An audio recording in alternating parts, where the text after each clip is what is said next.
Hello friends, तो आज हम बात करने वाले हैं मेटलर्जी के ऊपर। कौन सा टॉपिक है आज का हमारा? Metallurgy, chapter number 8। ये महाराष्ट्र बोर्ड का है, ठीक है, महाराष्ट्र एसएससी क्लास 10, ठीक है। तो मेटलर्जी क्या होता है? मेटलर्जी क्या होता है? ये एक साइंस का ब्रांच होता है। It is a branch of science. It is a branch of science. क्या करते हैं इस ब्रांच में हम लोग? तो यहाँ पे हम लोग ऑब्टेन करते हैं प्योर मेटल। क्या ऑब्टेन करते हैं? Pure metal from ores. Ores का मतलब क्या होता है, ये हम लोग चैप्टर के बीच में देखेंगे। अब आपके टेक्स्ट बुक में जो सबसे पहला टॉपिक है वो है फिजिकल प्रॉपर्टी ऑफ मेटल। क्या है? Physical property of metal. Metal की फिजिकल प्रॉपर्टी क्या है? ठीक है, मेटल की फिजिकल प्रॉपर्टी क्या है? देखो, एक बात आपको बताऊं कि ये चैप्टर आप अगर चाहते हो कि बहुत अच्छे से कवर करें तो इसके लिए आपको पहले आपके टेक्स्ट बुक का चैप्टर नंबर 2 और 3 आना चाहिए, ठीक है, जो कि पीरियोडिक क्लासिफिकेशन और केमिकल इक्वेशन। ये 2 चैप्टर आपको उसका कुछ नॉलेज होना चाहिए, बराबर। देखो, फिजिकल प्रॉपर्टी ऑफ मेटल क्या होता है? तो सबसे पहले हमने देखा है, हमको पता है कि metals are mainly exist in solid state, बराबर।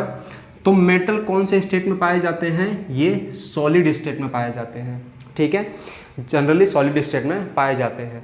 यहाँ पे 2 एक्सेप्शन हैं, 2 एक्सेप्शंस का मतलब होता है, इसको हम लोग हिंदी में कहते हैं अपवाद। क्या कहते हैं? अपवाद, ठीक है।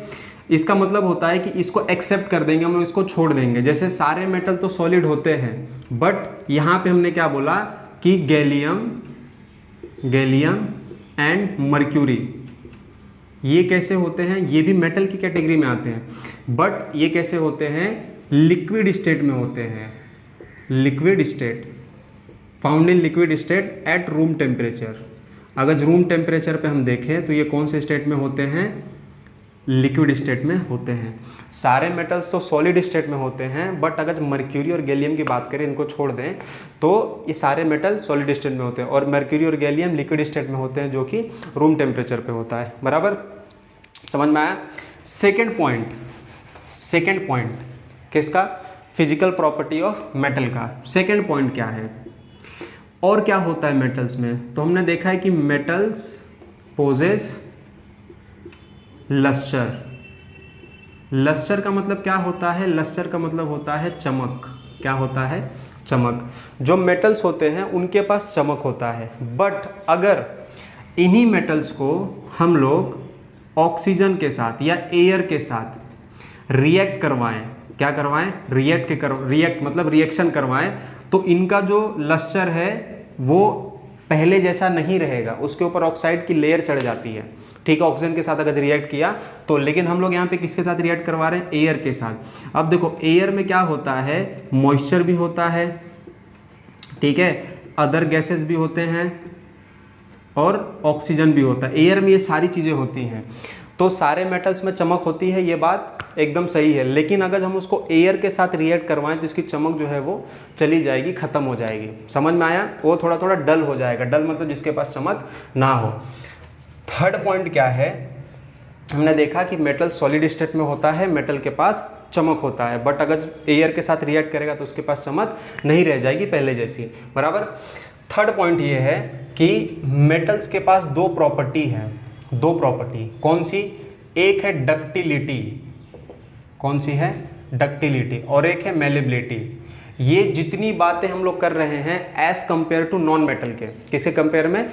As compare to non metal. Non metal के कंपेयर में देखा जाए तो हम लोग मेटल्स को, जो मेटल्स होते हैं उनके पास एक प्रॉपर्टी होती है डक्टिलिटी। डक्टिलिटी का मतलब क्या होता है? जैसे जितने भी मेटल्स होते हैं उसको हम लोग कन्वर्ट कर सकते हैं। Metals are converted into thin wire. Thin wire.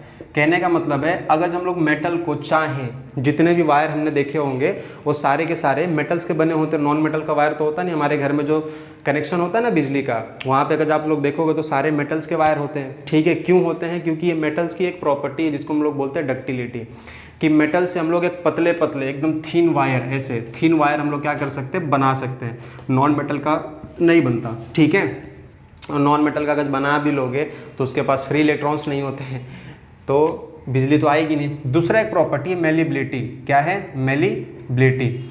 Malleability का मतलब क्या होता है? मेटल्स को हैमरिंग करके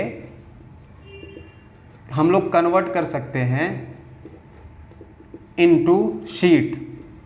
शीट का मतलब होता है पतले पतले शीट में हम लोग कन्वर्ट कर सकते हैं। हम लोग अगर मेटल्स को हैमरिंग करेंगे ना, अगर हथौड़े से मारेंगे तो मेटल एकदम पतला होता जाएगा, और इससे कंपेयर में अगर नॉन मेटल को आप हैमरिंग करोगे तो नॉन मेटल क्या होता है? ब्रेक हो जाता है। समझ में आया? तो एक दो प्रॉपर्टी हमने देखा यहाँ पे, एक डक्टिलिटी और एक मेलिबिलिटी। सबसे पहले हमने देखा मेटल सॉलिड स्टेट में होता है, इन दो को छोड़ के। फिर मेटल्स के पास चमक होती है और मेटल्स के पास डक्टिलिटी और मेलिबिलिटी, ये दो प्रॉपर्टी होती है। फोर्थ पॉइंट की अगर मैं बात करूं तो मेटल्स जो होते हैं, मेटल्स आर हार्ड, बहुत ही हार्ड होते हैं। ठीक है, सारे मेटल्स कैसे होते हैं? हार्ड होते हैं। बट अगर एक्सेप्शंस की बात करें, एक्सेप्शंस आपको पता होना चाहिए, भूलना मत। अगर एक्सेप्शन की बात करें तो sodium and potassium are soft metal, soft metal. ठीक है, सोडियम और पोटेशियम कैसे होते हैं? सॉफ्ट मेटल होते हैं। सॉफ्ट मेटल का मतलब होता है कि इसको हम लोग easily, they cut easily with knife, मतलब इसको हम लोग चाकू से आसानी से काट सकते हैं। ये इतने सॉफ्ट होते हैं कि इसको हम लोग चाकू से कट कर सकते हैं। बराबर। तो मेटल्स का ये भी एक पॉइंट आपको पता होना चाहिए कि metals are generally hard, but sodium and potassium are soft metal. Fifth point है कि मेटल्स के पास, सबको पता है, मेटल्स के पास फ्री इलेक्ट्रॉन्स होते हैं। मेटल्स के पास फ्री इलेक्ट्रॉन्स होते हैं। तो फ्री इलेक्ट्रॉन्स हैं तो जाहिर सी बात है वो गुड कंडक्टर होंगे। क्या होंगे?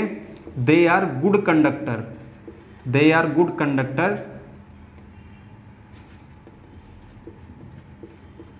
They are good conductor of heat and electricity, heat and electricity. समझ गए?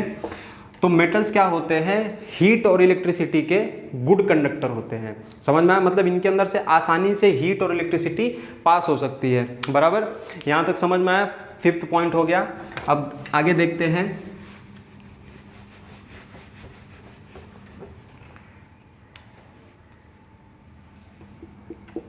मेटल्स की एक और प्रॉपर्टी होती है जिसको हम लोग बोलते हैं सोनोरिटी। क्या बोलते हैं? सोनोरिटी। सोनोरिटी का मतलब होता है कि जैसे दो मेटल्स हैं ना, दो मेटल्स को अगर हम लोग स्ट्रक करेंगे तो दे प्रोड्यूस साउंड, ये साउंड को प्रोड्यूस करेंगे, दे प्रोड्यूस साउंड। इसको हम लोग बोलते हैं sonorous. This property is called as sonorous. आप डेफिनेशन लिख लेना। मेटल्स को जब हम लोग स्ट्रक करेंगे तो they produce sound. When metal are struck, they produce sound. This property is called as the sonority. ठीक है, इसको हम लोग सोनोरस भी बोलते हैं। अगर हम लोग दो मेटल को आपस में स्ट्रक करेंगे तो क्या प्रोड्यूस करते हैं? साउंड प्रोड्यूस करते हैं। ठीक है, ये हमारा 6 पॉइंट था। 7 पॉइंट क्या है कि जो भी मेटल्स होते हैं, जितने मेटल्स होते हैं, उनकी melting point and boiling point are very high. Melting point और बॉइलिंग पॉइंट उनकी बहुत ज़्यादा हाई होती है as compare to non metal. फिर बता रहा हूँ, ये सारी बातें हम लोग कर रहे हैं as compare to non metal. Non metal के कंपेयर में जितने भी मेटल्स होते हैं उनकी मेल्टिंग पॉइंट और बॉइलिंग पॉइंट बहुत ही हाई होती है।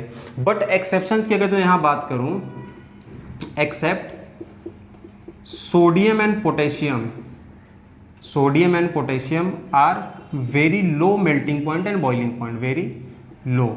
ठीक है, तो सोडियम और पोटेशियम को आप छोड़ देंगे तो मेल्टिंग पॉइंट और बॉइलिंग पॉइंट सारे मेटल्स की लगभग बहुत ज़्यादा हाई होती है।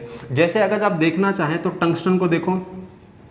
टंगस्टन जो होता है इसकी मेल्टिंग पॉइंट और बॉइलिंग पॉइंट बहुत हाई होती है। ठीक है, कितना होता है? तो 3422 डिग्री सेल्सियस, ये सबसे ज़्यादा होता है। ठीक है, समझ में आया? तो मेटल्स की मेल्टिंग पॉइंट और बॉइलिंग पॉइंट भी वेरी हाई होती है। ये हमारा था 7th पॉइंट। तो यहाँ पे हमने देखा कि मेटल्स की फिजिकल प्रॉपर्टी क्या होती है, मतलब मेटल्स की फिजिकल प्रॉपर्टी के बारे में हमने बात की, केमिकल प्रॉपर्टी की बात नहीं की है। अब जितनी बातें हमने यहाँ पे की है इसका जस्ट अपोजिट ये आ जाएगा नॉन मेटल्स की फिजिकल प्रॉपर्टी। जैसे हमने क्या लिखा, मेटल्स आर वेरी हार्ड, तो मेटल्स वहाँ पे नॉन मेटल्स में मेटल्स आर वेरी हार्ड नहीं होते हैं, ठीक है, वो बहुत ज़्यादा हार्ड नहीं होते, उनको अगर डिस्ट्रक्ट करोगे तो टूट जाएंगे, उसके अंदर से इलेक्ट्रिसिटी पास नहीं होती, they are a very bad conductor, ठीक है, उनकी मेल्टिंग पॉइंट बॉइलिंग पॉइंट यहाँ पे हाई है, तो वहाँ पे क्या हो जाएगी, नॉन मेटल्स में लो हो जाएगी, ठीक है। तो आई होप यहाँ तक आपको समझ में आया होगा, ये हमने देखा मेटल्स की फिजिकल प्रॉपर्टी, ठीक है। मिलते हैं नेक्स्ट वीडियो में।